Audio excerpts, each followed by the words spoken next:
Hi,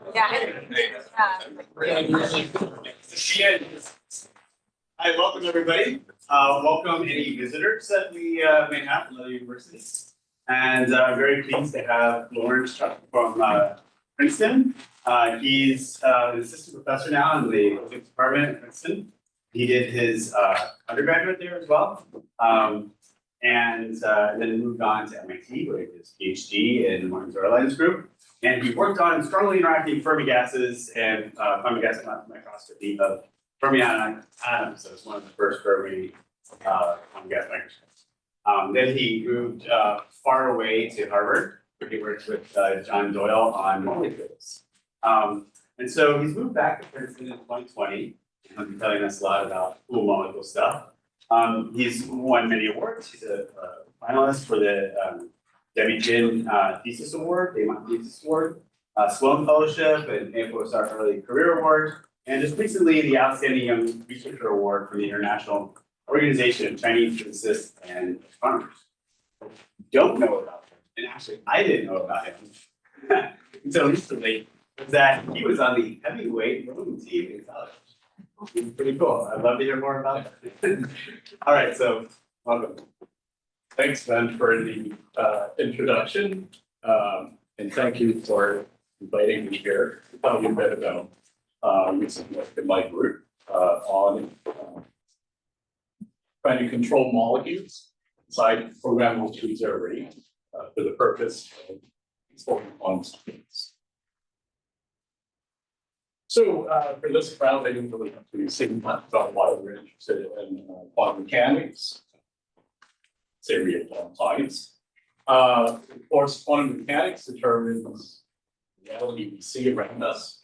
But from a technological perspective, we've also recently realized that community that in many areas, including communication or metrology, you can actually do a lot better if you make use of the use of quantum mechanics. This also covers, being able to compute. In some cases, exponentially faster, or maybe if you have a well-controlled quantum system in the lab, you can actually use it as a platform to potentially discover new, interesting physical phenomena. Of course, I'm an experimentalist, so if we want to look at quantum science, we need a physical platform for it. And over the years, there have been many.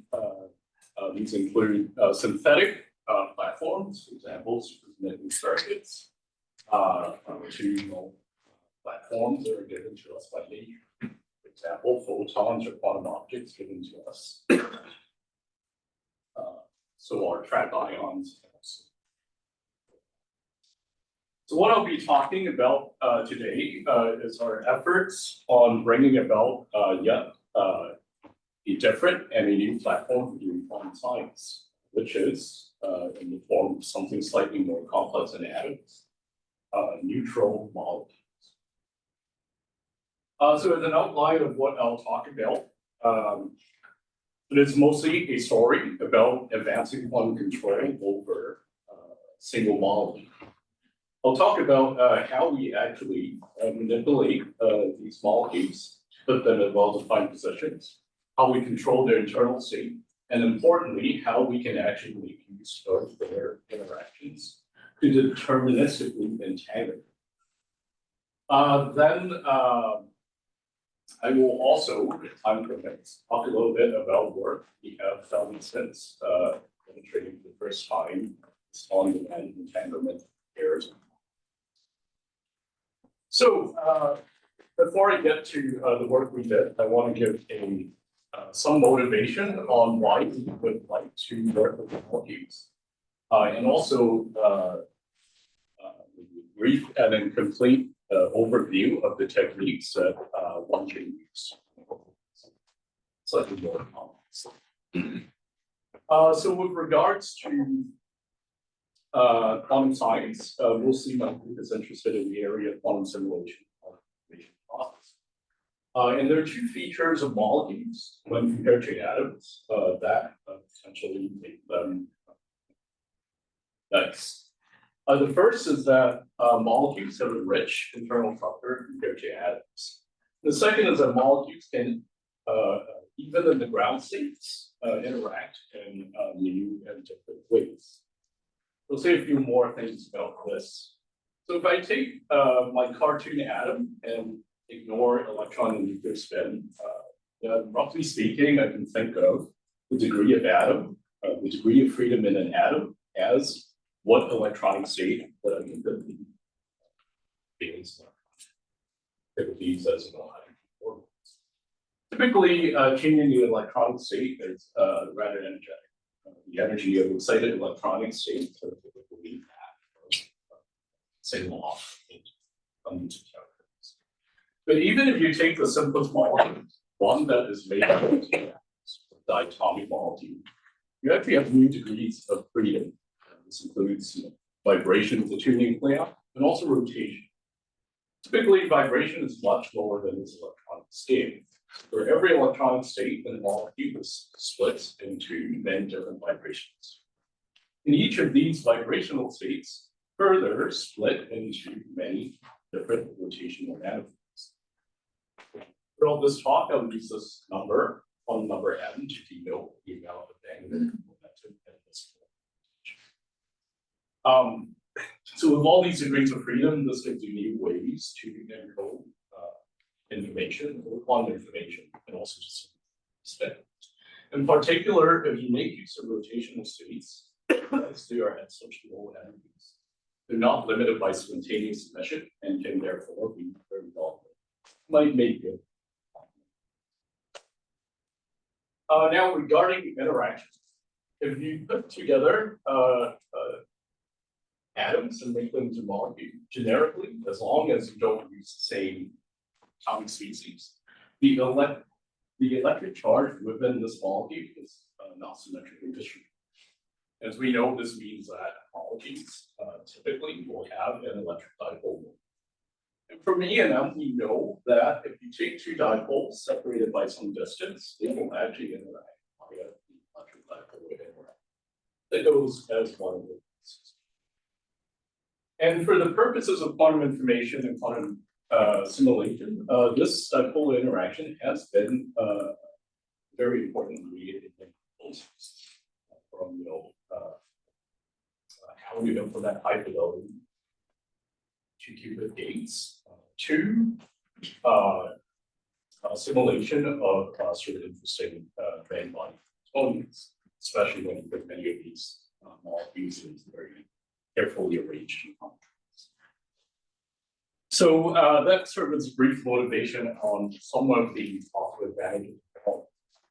So now the second thing that we actually want to do is to not just work with molecules, but put them into molecules. So I want to give a short motivation of why we want to do that. So it turns out that if you deal with qubits, or if you're trying to do quantum simulation, it is actually often desirable or necessary to have a microscopic capability to detect every particle and to actually manipulate. So a few years back in 2016, in Antoine Rowe's group, and also we showed this group, there's this new technology called programmable frames, where you can use a computer to essentially convert one laser beam into a programmable set of laser beams, which if you focus them down into the objective, gives you so-called that can be used to hold on to single atoms. And this ability to microscopically detect and manipulate these atomic systems have actually been very fruitful in the area of quantum processing, where now you can demonstrate it in Cheuk's group, logical qubits. But it has also been very fruitful in the area of quantum simulation, where one can explore the exotic states. Even in the world of metrology, it turns out we can use these systems to quantum enhance. So now, with atoms, typically If they're spatially separated, then in different tweezers, they don't interact. There's a bad state. Typically, what we have to do with neutral atoms, we have to excite them to very high line electronic states, so-called recurrent states, where the interaction. But with molecules, you actually don't have to do that as long as they're polar species, because of the dipole interaction. And it turns out this interaction can actually couple these low-lying long replication states. And even when the tweezers are separated on the typical length scales of a few microns, you can still get appreciable interactions on the millisecond time scale, while at the same time having some scale or longer. If you look at the ratio of coherence times to interaction times, this ratio is fairly favorable, in the tens to hundreds at least. So it means that if you're doing quantum simulation experiment, look at quantum dynamics of the system, relatively long times, and then you're doing digital circuits, potentially you can start doing storing deeper circuits. But there's only one issue with this, which is that molecules are complex. So unlike in atoms, where we now, over decades of work, have the ability to fully control atoms, with molecules, it is a little bit at an earlier stage. So where you have control of these three. Ionic states, vibrational states, rotation states. So just as an example, just putting molecules inside optical tweezers is not so easy. So it turns out that optical tweezer traps typically are fairly limited in depths. Typically they are depths on the order of millikelvin. They're also relatively small with a volume of a few micron cube. So just to get molecules in there, you actually need cold and dense samples. And over the years, they're making molecules cold and dense is sort of a research area in itself. They've developed a variety of techniques, from gas cooling to start deceleration, even centrifuges. Trying to make molecules cold and dense. But to really get molecules down to these temperatures that we need to trap them, there really are two ways, and these are both inspired by techniques that have been developed to control latency. So one way you can imagine putting molecules in tweezers is to probably not work with molecules for as long as you can. First, fold their constituent atoms using established techniques with atoms. Then you can use a two-photon process to try to coherently bind two separated atoms into a molecule. So this is a very successful approach, especially for volatile molecular gases. And it turns out if you want to do this process within optical tweezers, this actually turns out to be difficult. It turns out that to make a molecule coherently from two atoms actually have to be in the exact same motion at once. That's very hard to do. Typically in tweezers, this conversion efficiency is rather low. This is possible, but a difficult route. So we actually do something slightly different, but again, it's inspired by techniques that we have developed. This technique is to simple-minded approach. Why don't we just do what we do to make cold atoms into molecules? In a typical ultracold atomic experiment, the first step to bring atoms down to low Kelvinish temperatures is by shining laser light on it. So by shining the right color of laser light, we can actually slow down the motion of atoms and thereby achieve cold. So this laser cooling typically relies on the scattering of many photons. Those atoms, molecules are massive, photons are very long. So we can try to do laser cooling for molecules, which is what we do, but there are some issues that one must solve first. So the main issue with molecules is that they have a lot of states. So if I somehow shine a laser that is resonant with one of the molecular states and excite it electronically, When the molecule decays back down, it can actually follow very many different migrations. So typically, you get to interact with the molecule once and you're done. So this is not sufficient for laser pulling, and it's also not sufficient for detection. But it turns out back in 2004, Rosa chemists realized that there's actually a large class of molecules where, when you excite the molecule, it predominantly comes back to the same state. So you can repeatedly interact with it. Typically, off-diagonal decay is highly suppressed, and with a handful of lasers scatter, say, 100,000 photons. So it's sufficient for design. Of course, there's also rotation that one has to deal with, with rotation, we can actually rely on selection rules. So remember that we have an electric dipole transition. It actually will always change the parity of the quantum state. The dipole operator is on. In addition, we know that all photons carry at most 1 unit of angular.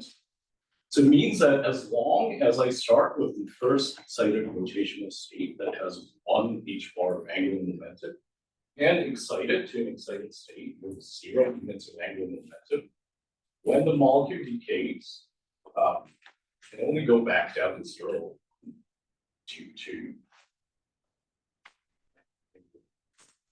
1. Parity selection rule further enforces that it has to come back to this first state. In other words, as long as you start in one very special rotational manifold, first excited one, you can repeatedly scatter photons. And we'll use this fact later on. But anyway, with these two ideas of picking the right molecule and using selection rules, in 2014, David Raman's group that at Yale was able to create the first molecular radial, which is sort of the de facto starting point for the ultracold laser cold experiment. In the ensuing years, people figured out how to cool down molecules further to below the Doppler limit. Figured out how to track these molecules in certain. And with relevance to the topic of today, which is putting molecules in tweezer arrays, one of the milestone moments was when the first molecules were single molecules were put into tracks. And this was back in 2019. So in my postdoc work.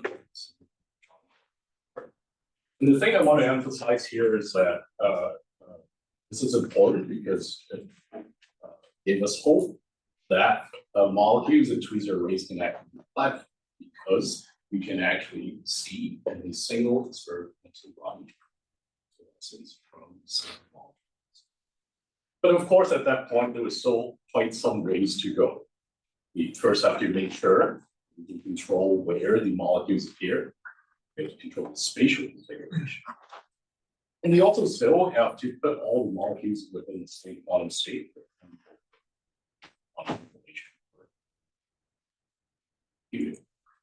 And maybe qualitatively, the most important thing we need to do is to show that two molecules that are spatially separated and in different tweezers can actually interact with the heavy electrons. So with this in mind, in 2020, when I started at Princeton, we decided to set up a new molecular tweezer apparatus to see how far we can push this platform. So the experiment is actually relatively simple, and it's two parts. One that generates the beam, and then a second part where laser cooling and optical trapping all occurs. So I won't talk too much about how we actually make molecules in the interest of time. But over here in the chamber where all the laser pulling and tracking occurs. Essentially, what we have is a high resolution detector looking at where molecules will be laser pulled.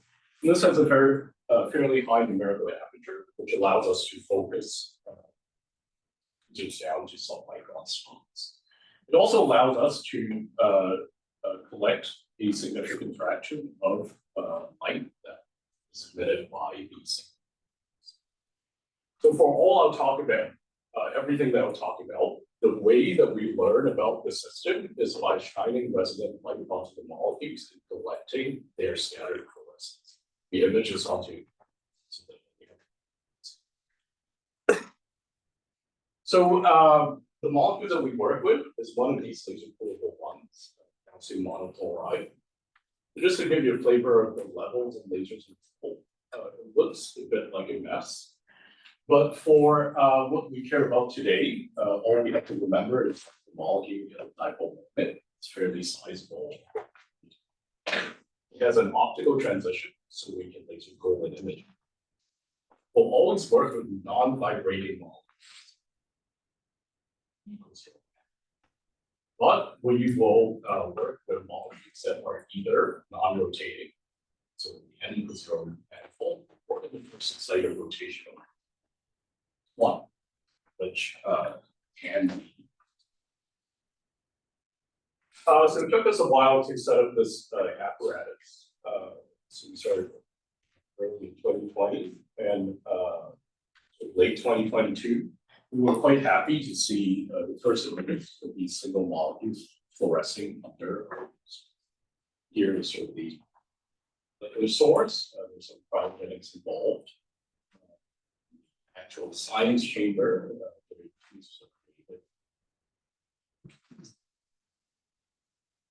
Something like that. So now that we have single molecules under the microscope and start addressing these issues of how to control the spatial configuration of internal state and also to see. So let's talk first about how we can control the spatial configuration. So it turns out when you load these molecules and these tweezers, just like an atom arrays, the loading process is actually stochastic. So there's some probability of finding a molecule in a tweezer track, but you don't know a priority which ones are. The strategy is actually quite simple, as long as you know which ones are affected, because the tweezer array is programmable by a computer. You can just remove the unoccupied space and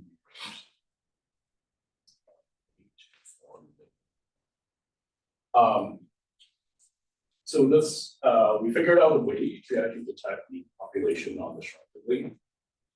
Each particles in pairs or space 1D arrays.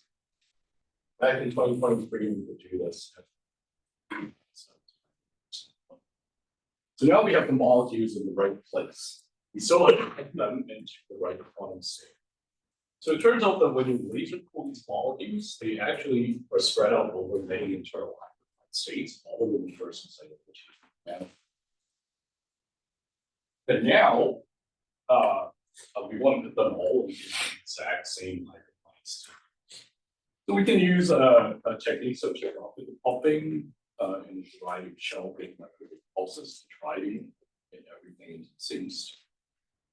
But it turns out that with molecules, especially in tweezer tracks, typically optical pumping turns out quite difficult to do. Well, going too much into details, back in 2023, we could do this at the low 80% level. And just so we don't have to worry about molecules in the wrong state, and actually remove all the molecules not together. So overall, after this entire process, we can have molecules in the right state and in the right place with about 80%. And all the errors appear as. So with molecules in the right place and in the right state, we can now start to talk about observing interactions. First, we got to understand what we mean. understand what the interactions do.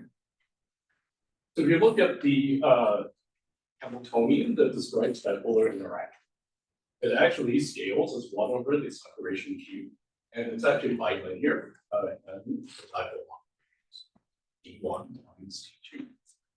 So what this means is that if I put molecules in states that are connected by the dipole operator, for example, in 2 neighboring rotational states, and 0 and the Hamiltonian can couple any state that involves flipping the state of both particles. In particular, there actually is a resonant term that exchanges the configuration down up to like 10, where up in this case is a molecule that is a rotating state, and down means. So writing in terms of this spin 1/2 language, this resonant exchange of rotations can be rewritten as a spin exchange interaction S plus. Where the P factor depends on what it is. So when we say interactions, what we mean is that we want to see that our system will evolve in a way that's consistent with coherent evolution under this. Why is no Ising interactions? Say again. Why is no Ising interactions? The up and down down. So to get an Ising interaction, what you actually need to do is to define which way you go. So classically, if you look at dipolar interactions, you simply get an energy shift depending on how we type the dipolar. That would give rise to an Ising term. But in our case, we actually don't apply an electric field, so the molecule doesn't know which way to fall. So there actually is no quantum shift. Essentially, this exchange term, you think of as quantum effectiveness. Now, there's a way that you can actually still add okay, something.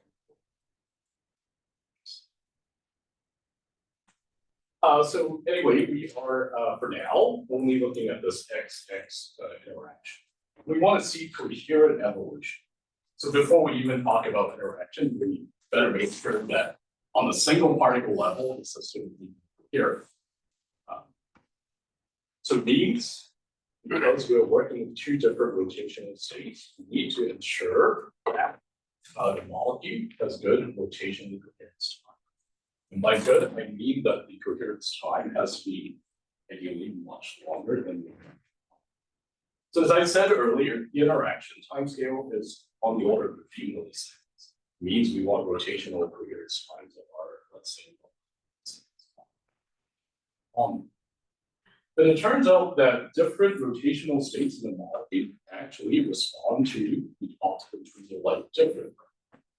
Essentially, they spin up the rotating molecule get trapped slightly differently than spinning down. Typically, this differential effect is on the order of about 0.1 megahertz.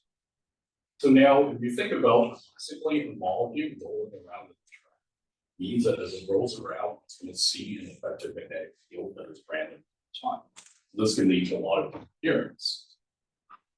So again, we want to get to Hertz level decoherence, that intrinsically the differential terms are 0.1 megahertz. But it turns out that if you pick your states carefully, we can actually suppress a lot of this differential difference and so condition. When we did this, we were able to get 300,000 milliseconds, which sadly enough isn't actually longer than the interaction time. So what we did to actually push this further is to apply essentially dynamic decoupling in a way that actually still preserves the interaction. We can see that this now extends its few milliseconds to about 200 milliseconds. And now this is all compared to the interactions. Now, just a technical note of how to actually measure those rotational coherence times. Because we can program where the molecules are, You can actually keep it pretty far separated, and then just do a standard Ramsey sequence. Those are two separate sequences to measure the decay. So by now we've done second.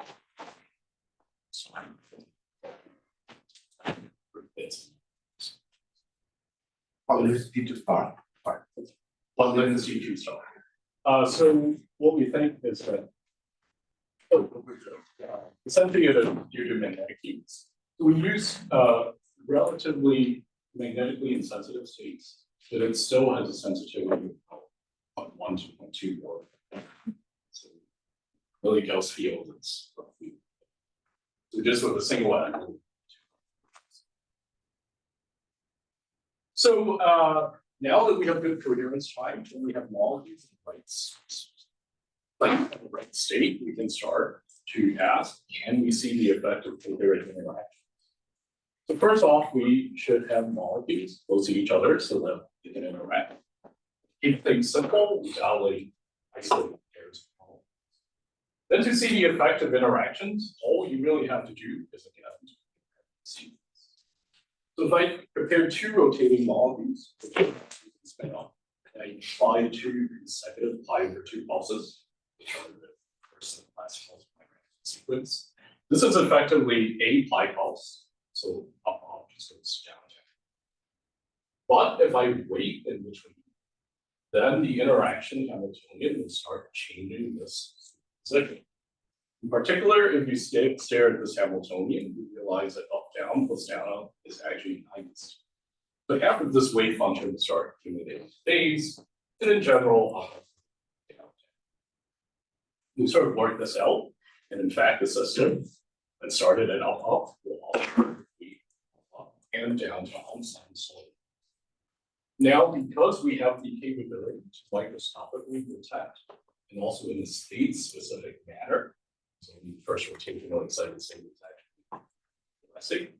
We can simply ask, does the probability of seeing two oscillate? And indeed, in the lab, when we made this measurement, you see that there are oscillations, although it's not a perfect sine wave. So this immediately tells us that we have coherent interaction. You can verify this as dipolar simply by dialing in different spacings and seeing that the oscillation is. So we were quite happy when we saw these because these were the first observations of coherent interactions between the paired molecules spatially. And after our work, similar results we'll also see in John group. So now just with interactions alone, you can already see this is important because it actually is the smallest building block for simulating, for example, the existence. Again, but looking in engineering, you can actually also extend this to explore more interesting actions. See, so for example, so we're excited about this, especially in combination with geometry. So this allows you to study interesting frustrated systems, and it also has connections to the area on. But one can ask, what really highlights the capability that we have microscopic detection and control? So we can go a little bit further towards quantum information and look at what the spin exchange Hamiltonian does. If you allow the system to evolve for a very special amount of time, i.e. R-J, this actually implements arbitrary. This is an entangling 2-qubit gate, which together, with single qubit operations, actually form the universe. So one can ask, what actually is a special time? So it's nothing more than a upgrade spin exchange velocity. So if I stop the system right here, it ideally should be in this position of up, down, down, which is nothing more than L state. Now you can see that what we see in the lab is not a perfect sine wave. So one can ask, what are we actually making? So you can integrate state fidelity, which is the overlap with whatever we created, squared by some density matrix. It's overlapped with the pure Bell state. And it turns out we can measure this directly in the experiment. And it would be correct for not always having two molecules. So-called span corrected Bell state fidelity is about 86%. So as a first demonstration of the two-qubit gate between two molecules, it's sort of an okay starting point, even though it has no numbers. But maybe more importantly is that this number being more than 1/2 means that the two molecules necessarily, provably are entangled. So it means that when we press the button on the experiment, we have two molecules, it necessarily determines entangled states. First time, entangling, rotation, molecules both rotating. So once we have created these entangled pairs, we can also ask about the behavior. So we can move the pairs apart and see that the entanglement actually also survives. Longer term, this can be interesting because it allows you configurable connectivity. So back to this early slide where I said the control keyboard things. So by now, from what I've shown, we have somewhat control where the molecules are in the term state. The interaction to actually implement a gate, being entangled pairs. One could ask, what's next? Can we actually use this for something? So now we actually use this for quantum simulation and quantum information processing. There are still some conclusions that we have to make. For quantum information purposes, you could ask, can we get more lines in this LC fidelity? And you can understand the limitation here simply by looking at these oscillation curves. They're not perfect sine waves. So one can ask, how can we make interactions more coherent? The second, maybe more important aspect for quantum simulation is the ability to prepare the molecules in the right state. As I told you in this entanglement work, this was only at 80%, which isn't so good if you want to look at many point systems. You have 1% defects. It's sufficient for what I told you about. It's two particles with 80% squared is still 6. So these are the two areas that we want to push further to actually have these. In the remaining time, I'll tell you about very briefly some of the work we've done since to address these issues. Interaction coherence and also state preference. So why does the interaction curve stand? So there's actually a very simple reason. Even though we put the molecules within well-defined tweezer locations, they're actually still hot within the tweezers. So it means that classically they're sort of rattling around. So every time I run the experiment, spacing between two molecules fluctuates slowly. So you can think of this as a spin exchange Hamiltonian having some disorder. So then these curves, you can understand by saying that I'm just averaging over many sine waves for whichever frequency. Dephasing actually. And it turns out if you run the numbers, if you can pull these molecules down such that they occupy states, this fidelity, also fidelity, should get into the high 90s. So we want to find a way of going down these molecules further, but importantly, without increasing the molecule. So it means we got to do something like better laser cooling. So the method we chose is something that allows you, in principle, to get all the way to the concentration of ground state. It is a technique known as sideband cooling. This actually has a long history in its first trap ions. The idea is relatively simple. If you have a tightly trapped particle, like an ion, what you can do is that you can excite the atom while changing its motional state while lowering its motional state. So on this frequency space, what we're doing is that we're addressing the atoms on the so-called motion sideband. When the atom actually decays, it predominantly also preserves its same motional wave function. So we'll emit on carry. So you can see that every time you do this, the unit of energy, entropy is sort of dumped into space. And as long as you can resolve these sidebands, this technique allows you to actually get to active state.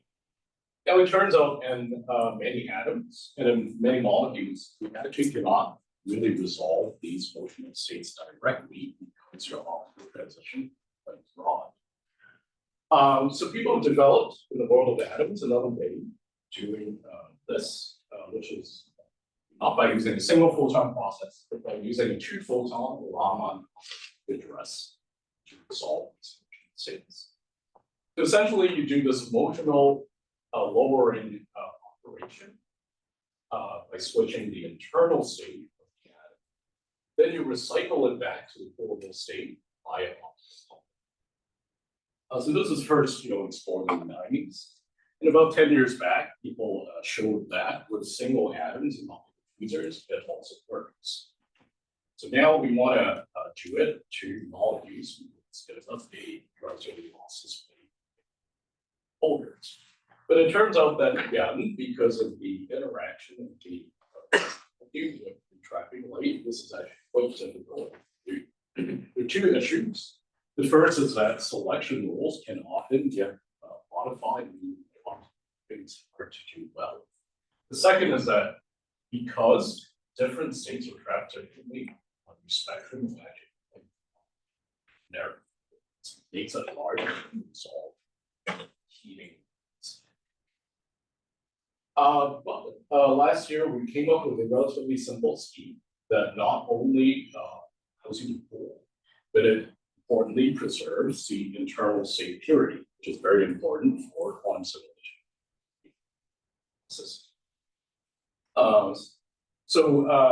What we were able to do was we were able to cool down the radio motion down to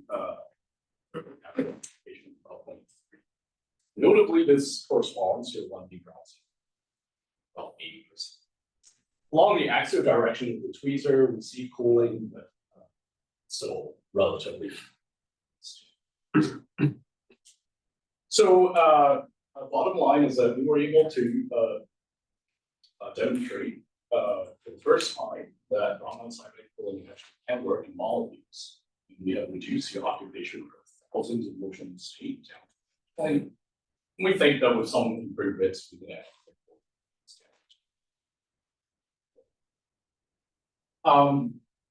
So just to give you a perspective on progress in general of cooling molecules, laser cooling molecules, we could actually look at a measure of quantum control, which is the entropy inside these molecular systems. So remember, entropy actually quantifies how much you don't know of a quantum system. If the entropy is 0, then I should be able to write down the state of the system, whether it is a single molecule or it's a system. So now plotting this measure of quantum control, entropy versus time, you can see that starting at about 30 keVs per particle in 2017, we have been able to steadily go down to finding out of system. And notably, Raman type and cooling detector pushed down into this G of about kV of particle or below. And this is sort of qualitatively significant because you take a sample of non-interacting bosons and ask, when does it condense?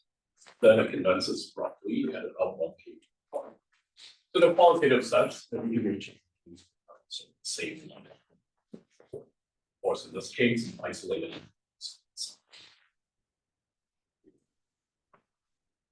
And a few months after our work, with John Doyle, we were able to cool the motion further, the expense, creating awesome returns.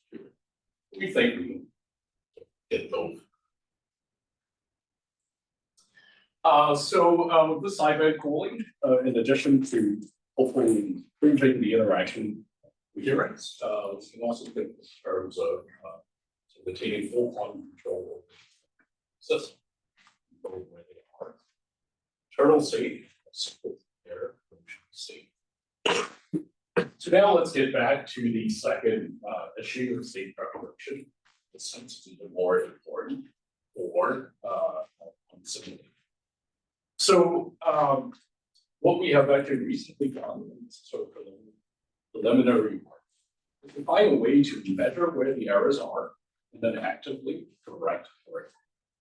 With this method, long story short, we can actually get to about 95% state preparation fidelity, which is sort of sufficient to now look at many places with a defect-free. So since then, if you have 10 particles, you actually can't have properly error. So in the remaining time, I'll talk a little bit about this idea of, in general, of measuring where the errors are on the system and then correcting. Let me think of it. So it turns out recently there's been quite some interest in the community of quantum error correction of essentially measuring the location of errors. Because it turns out as you know the location of the errors, so let me give you sort of a brief introduction of errors whose location is determined. And these are so-called erasure errors. So this concept actually comes back from classical error correction theory. So let's suppose I want to send a message that's 1 bit of information, but I have some error rate. So I can do a simple error correction simply by using the so-called repetition code, where I just send multiple copies. In this case, be 3 of the same thing. So now, if there are no errors, then the receiver would know that the message was 1. Now, 1 error can occur, and then simply by looking at the majority of what was transmitted, I can still recover the right message. But you can see that with 3 copies, if I have 2 or more errors, then I completely lose. So essentially here you can see that this repetition code being 3 times as a so-called code distance 1, which tolerate 1 error. But now let's suppose that somehow the receiver also receives information about which of the 3 copies are wrong. Both the first and third are wrong. Then what the receiver can do is just throw away the information, sorry, the first and third bits. In other words, it can sort of erase this information. And now you can see that I can actually tolerate up to 2 errors as long as I know where they are. And now my code is double. So this has attracted some attention for quantum error correction because it turns out the same idea carries over in general on error correction. In particular, if you apply it to, for example, the surface code, you can see that the error correction threshold actually improves to 50% level, which for some platforms is already well.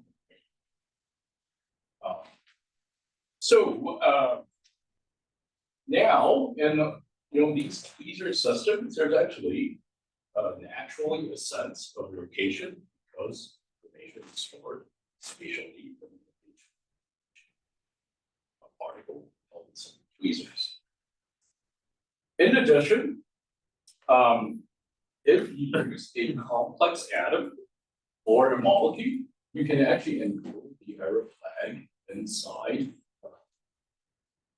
parts of space of these. So the idea is pretty simple. It's as follows. You have different states that those are targets of space, maybe where you store a qubit or something else. Then you have a set of states which you can actually detect well. But the important part is that when you detect these states, it cannot affect where you're trying to hide them. So in alkaline earth atoms, last year in the group of Manu and Chris and also Jeff Thompson, they were able to use alkaline earth atoms to sort of flag these errors while preserving information stored at a stable state. But molecules also have very rich internal structure. So we can also do something similar. So for the purpose of state preparation, our target state is actually just this is one state, which is what we're going to prepare it. And we can essentially make it such that whenever we don't prepare it perfectly, we can actually read off the dot system. So then you can simply remove the bright dots and rearrange it into the array. So here you can think of this as relatively simple and classical erasure, because all you have to do is preserve. We preliminary have shown it works, and the 10-3 level, we do better. And this allows us to get to one. So, but now you could ask, what about this idea of quantum erasure conversion? Now in my special space, it's not one state, but actually two states that actually fully human. Now the requirement is a little bit more stringent. Not only do you have to preserve the population, you should also preserve superposition with coherence. And long story short, we actually showed that this actually works. So, it's for fun. There's actually a natural type of error in these molecule systems that can be corrected by erasure. It turns out a molecule actually absorbs black body photons at room temperature at a very slow rate, 0.3%. So this actually brings molecules in gravitational state up to the vibration state. These turns out to be easily convertible into something that we can set progressive level. Essentially, we have a natural source of error. We have a way of converting it into erasure. And we can show that whether you do mid-circuit detection of these erasure errors or you do final detection, you can improve the selected by. And the coherence also improves by 10%. Of course, this is a very, very slow rate, so it's not really practically super important, but nonetheless, it tells me that I can actually catch this black body jumps action. So out of time, so what I've told you, short summary, is some advances in control of these molecular rate systems. And now we think that we're sort of in a position to start exploring particularly here. We want to put together many of these particles, more than two. Currently working on engineering different spin interactions. We hope to benchmark this in one soon in the 2 months. And with that, I come to my final slide. I want to thank and acknowledge my students, particularly senior student. Actually was a chapter undergrad. Also, not only built the experiment, but also spearheaded this work. And also want to thank the funding sources. With that, thank you for your attention.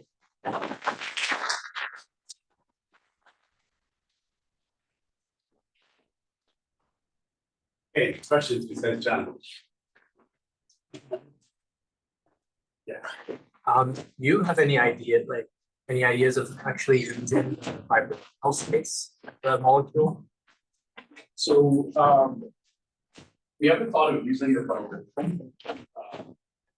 but other groups have it. On the area of physical and natural. The reason that we don't vibration is for their coherent interaction physics. The type of interaction that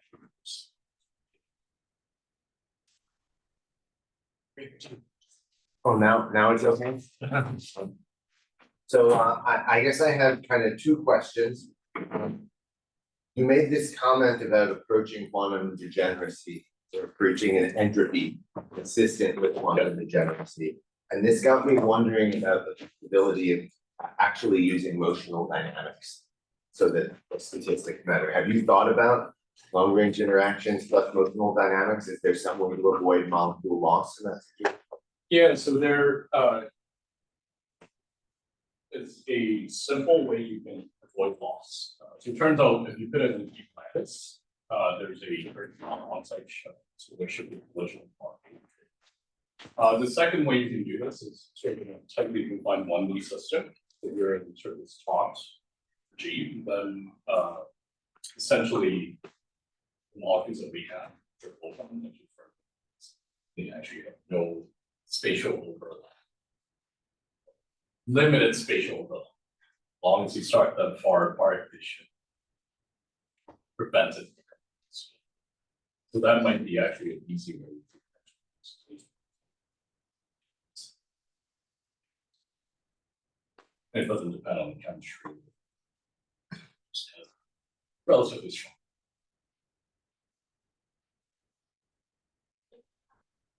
To sort of cancel out sort of higher order shifts, so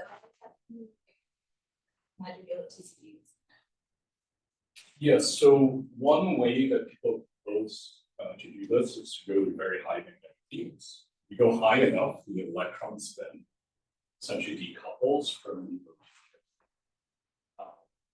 and then that regime that usually satisfy low fields are all coupled by spin rotation. You can always find a pseudo magic configuration, but it's not truly magic in the sense it's magic.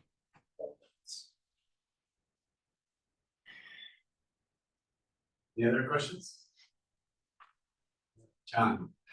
You know what? So, okay, now I actually have two more questions.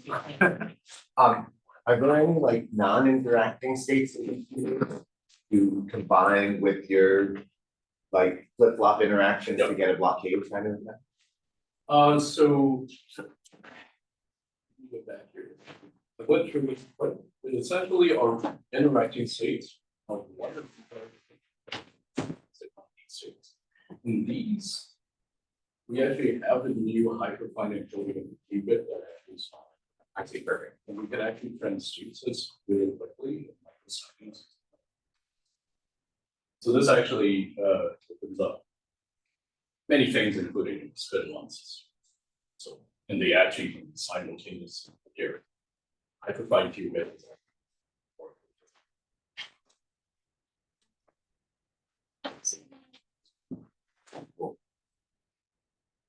Okay, Yeah. I get one more, okay. Have you thought about taking Adam Kaufman's approach and adding a lattice at like adiabatically to get more confinement? Yes, so that sort of was one of our early plans. So eventually we'll come back to it. So the confinement helps two ways. One is it allows sideband really to work better. Second, is that it actually allows us to remove a lot of the disorder. It's actually very hard to make matched spacing. You dump it into the lattice, then you feel a lot better. This also gives you some hope that maybe Raman sideband quickly holding the lattice, melting it.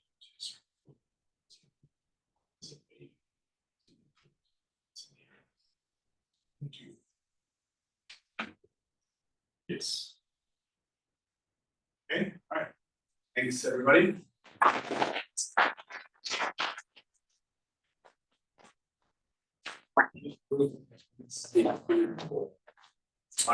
Yeah.